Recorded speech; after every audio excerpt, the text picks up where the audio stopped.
Hello guys, आज हम चेंजो man के एपिसोड 5 को एक्सप्लेन करने वाले हैं। लास्ट एपिसोड की एंडिंग में हमने देखा था पावर डेंजी के साथ टॉयलेट रूम में थी और उसने डेंजी को 3 बार दबाने की परमिशन दी थी। और अब डेंजी जब पहली बार उसके दबाता है तो पावर की ब्रेस्ट से पैड गिरते हैं। डेंजी पूछता है ये क्या है, तो पावर बताती है कि बड़ा दिखाने के लिए वो ये पहनती है और वो कहती है अभी 2 बार और बचे हैं। और अब डेंजी 2 बार और दबाता है पर अब उसे कुछ फील नहीं हो रहा था और पावर कहती है हो गया। तो कैसा लगा तुम्हें? ये फैंटास्टिक था ना? आगे वो कहती है तुम बहुत लकी हो जो तुम्हें इसे दबाने का मौका मिला। और वो बोलती है कि अब क्योंकि उसकी कैट बच गई है तो उसके पास डेविल को मारने का कोई रीजन नहीं है, पर माकिमा से भागा नहीं जा सकता तो मैं तुम्हारे साथ ही काम करूंगी। और डेंजी का सपना अब पूरा हो गया था पर उसे तो मजा भी नहीं आया और अब वो गुमसुम सा रहने लगा था। जब तीनों खाना खाते हैं तो भी डेंजी गुमसुम सा था और यहाँ पे दोनों हेडक्वार्टर्स जा रहे थे तो भी डेंजी पावर की बातों का आंसर नहीं दे रहा था। और अब डेंजी हेडक्वार्टर में था जहाँ माकिमा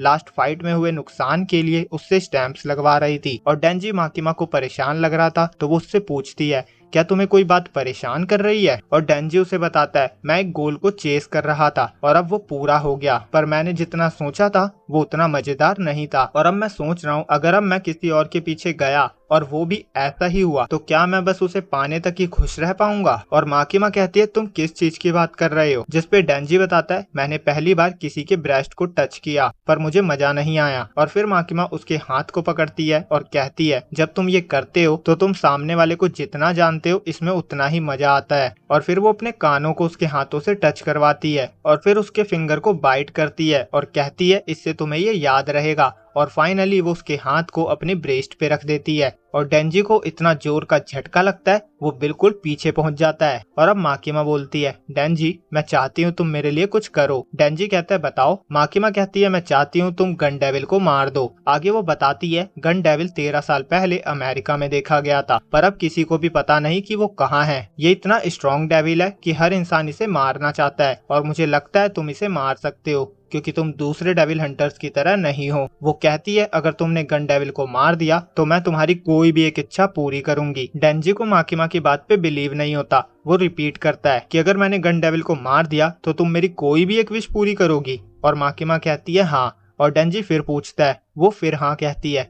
डेंजी कहता है क्या ये अलाउ है? माकिमा कहती है ये डेविल बहुत स्ट्रॉन्ग है तो इसीलिए मैं ये अलाउ कर रही हूँ। वो बताती है कि लोग गन से बहुत सारा प्रॉफिट बनाया करते थे क्योंकि गन की मदद से डेविल से लड़ा जा सकता था, पर इसकी वजह से क्राइम बढ़ने लगे और डेविल से ज्यादा तो गन से ही होने वाली हिंसा से लोग डरने लगे। पूरे दिन बस ऐसी ही खबरें न्यूज चैनल्स पे आती रहती थी। और फिर अमेरिका में एक अटैक हुआ और यही वो दिन था जब गन डेविल दिखाई दिया था। और फिर हमें एक फ्लैशबैक दिखाया जाता है जिसमें ताइयो के पेरेंट्स उसके साथ थे क्योंकि वो ज्यादातर बीमार रहता था। और फिर ताइयो का बड़ा भाई वहाँ आता है और कहता है चलो कैच कैच खेलते हैं, पर उसके पेरेंट्स कहते हैं ताइयो भी ठीक नहीं है। ताइयो का भाई कहता है ये कभी ठीक भी होता है? और फिर ताइयो कहता है मैं खेलने जाऊंगा। अब दोनों जा रहे थे पर उसके बड़े भाई को अच्छा नहीं लग रहा था कि ताइयो उसके साथ है। वो कहता है यहाँ से चले जाओ और वो स्नो का गोला उस पे फेंकता है, पर ताइयो को इसमें मजा आने लगता है। वो थोड़ी देर एक दूसरे के साथ स्नो फाइट करते हैं। ताइयो का भाई उससे कहता है ऐसे तो तुम्हें कोल्ड हो जाएगा, जाओ अंदर से ग्लव्स पहन के आओ, उसके बाद हम कैच कैच खेलेंगे।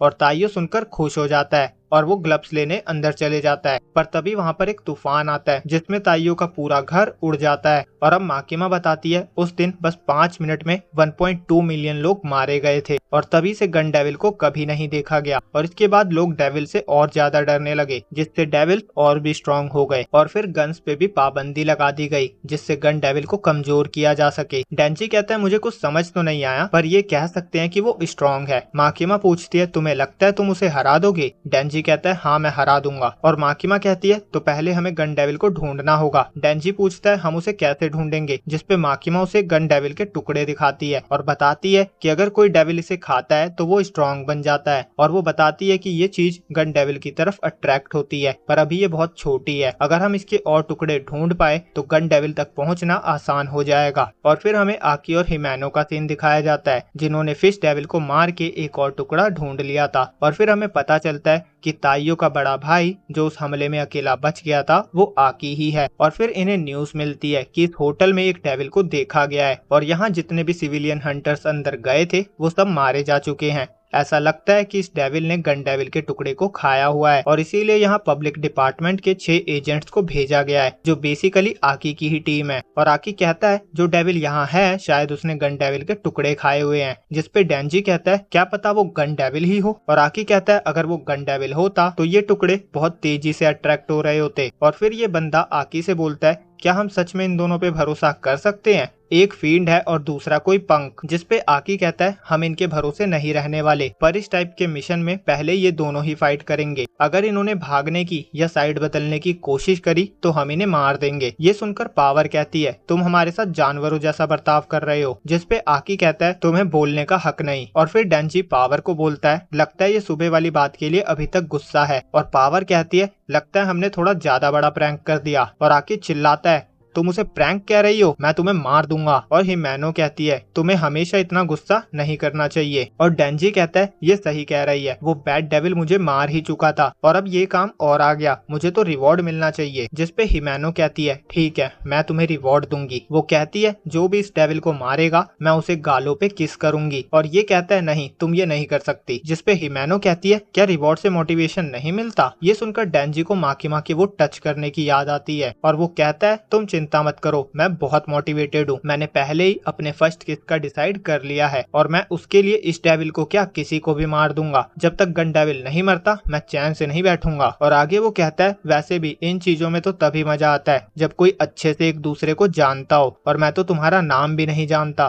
तो किस तो रहने ही दो। और फिर हिमैनो डेंजी के पास जाकर बोलती है तो अगर तुमने डेविल को मार दिया तो मैं तुम्हारे होठों पे किस करूंगी। और डेंजी पूरे जोश में अकेले ही आगे बढ़ने लगता है। और ये बंदा कहता है हे डेंजी रुक जाओ, ऐसे अकेले आगे बढ़ना डेंजरस है। और फिर वो डेंजी से फाइट करने लगता है और कहता है हिमैनो मुझे 6 महीने से ट्रेन कर रही है, मैं उसे तुम जैसे के साथ किस नहीं करने दूंगा। इससे बढ़िया तो अच्छा होगा कि वो मेरे गाल पे किस करे। और पावर भी उनकी लड़ाई में घुस जाती है और दूसरी लड़की उन्हें शांत करने का ट्राई करती है। और इधर हिमैनो और आकी बात करते हैं और हिमैनो पूछती है क्या इन चारों में से किसी के बचने की उम्मीद है? जिसपे आकी कहता है ज्यादातर सभी मारे जाते हैं या फिर 1 साल में ये सब छोड़ के चले जाते हैं। हिमैनो कहती है ये तो आंसर नहीं हुआ। वो कहती है बस तुम मत मरना। और फिर हमें छोटा सा फ्लैशबैक दिखाया जाता है जिसमें आकी पहली बार हिमैनो से मिला था और हिमैनो ने कहा था तुम मेरे 6th पार्टनर होगे, इससे पहले वाले सभी मर चुके हैं तो तुम मत मरना। और अब सीन वापस प्रेजेंट में आता है, सब थोड़ा आगे जाते हैं और हिमैनो कहती है डेविल आ रहा है। और फिर एक गेट ओपन होता है और ये डेविल आता है और वो इस लड़की पे कूद जाता है, पर हिमैनो उसे पकड़ लेती है